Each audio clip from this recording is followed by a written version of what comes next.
और अब हम विनाथ बाबू को इस सभा में आमंत्रित कर रहे हैं कि वाकई इस सभा को संबोधित करें।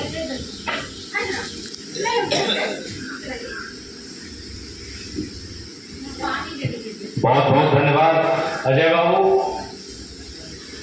आज सीतामढ़ी जिले के रुन्नी सैदपुर के इस पावन धरती पर आप अपने घरों से चलकर आए हैं। आप सभी लोगों का पशुपालक किसान सेवा संघ की ओर से हार्दिक स्वागत करते हैं, हार्दिक अभिनंदन करते हैं। ये बैठक सुजय जी ने आयोजित किया है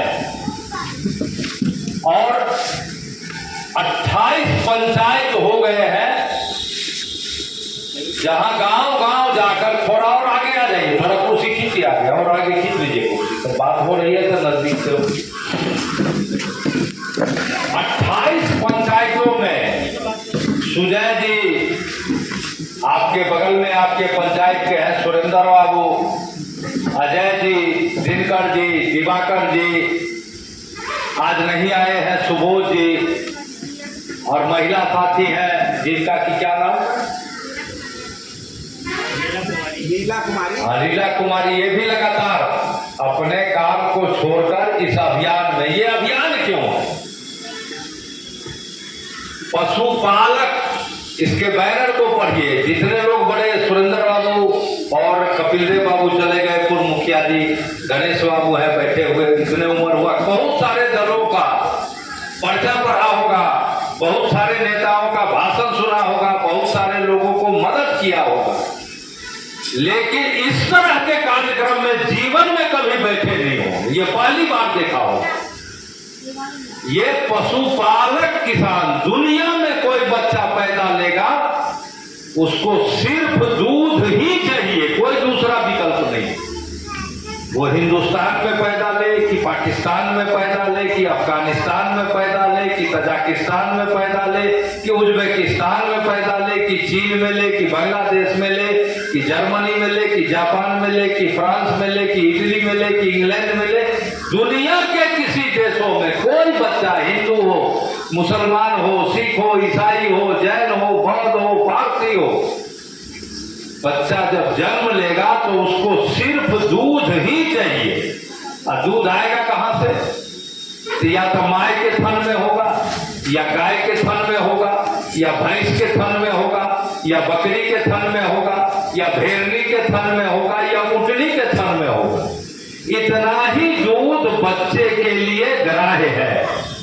तो आखिर जो गाय पालते, जो भैंस पालते, जो बकरी पालते, जो भेड़ पालते, जो ऊंट पालते, पशुपालन के काम में जिसका पसीना बहता है, उसके चेहरे पर लाली कब आए, उसके बाल बच्चों की खुशहाली कब आए? बड़े बड़े नामी लोग विधायक बने, सांसद बने, लेकिन किसी विधायक से पूछिए, किसी सांसद से पूछिए कि आपने आज तक विधानसभा के अंदर, लोकसभा के अंदर कभी सवाल पूछा कि अध्यक्ष महोदय 1 लीटर दूध का उत्पादन लागत क्या है? अध्यक्ष महोदय 1 किलो धान का उत्पादन लागत क्या है? 1 किलो गेहूं का उत्पादन लागत क्या है? ये कौन पूछेगा सवाल? एक दिया सलाई आप खरीदते हैं, माचिस, तो उस पर भी MRP लिखा रहता है,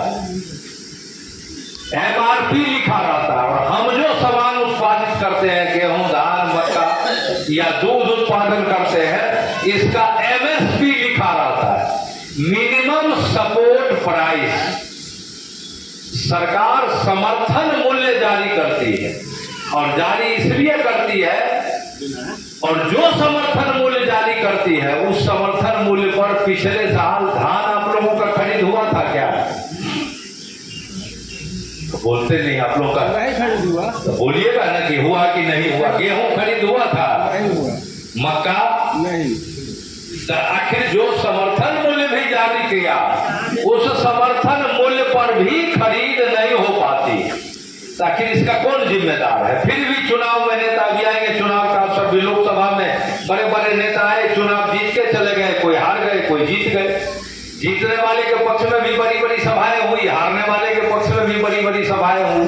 अभी फिर अब चुनाव आएगा तो सदन में आप जिन मुद्दों पर, आप जिन बातों पर वोट करते हैं, आप वोट करते हैं, जिसके नाम से वो काम कुछ होता है, नहीं होता है, कुछ न कुछ होता है। कोई सरकार बनी है तो व्यवस्था बदला है, सब सरकारें जो सरकारें आई है कुछ न कुछ बेहतर के लिए सारे लोगों ने काम किया, नहीं किया सो बात नहीं। ये अलग बात है कि बगैर कमीशन लिए कोई काम नहीं किया।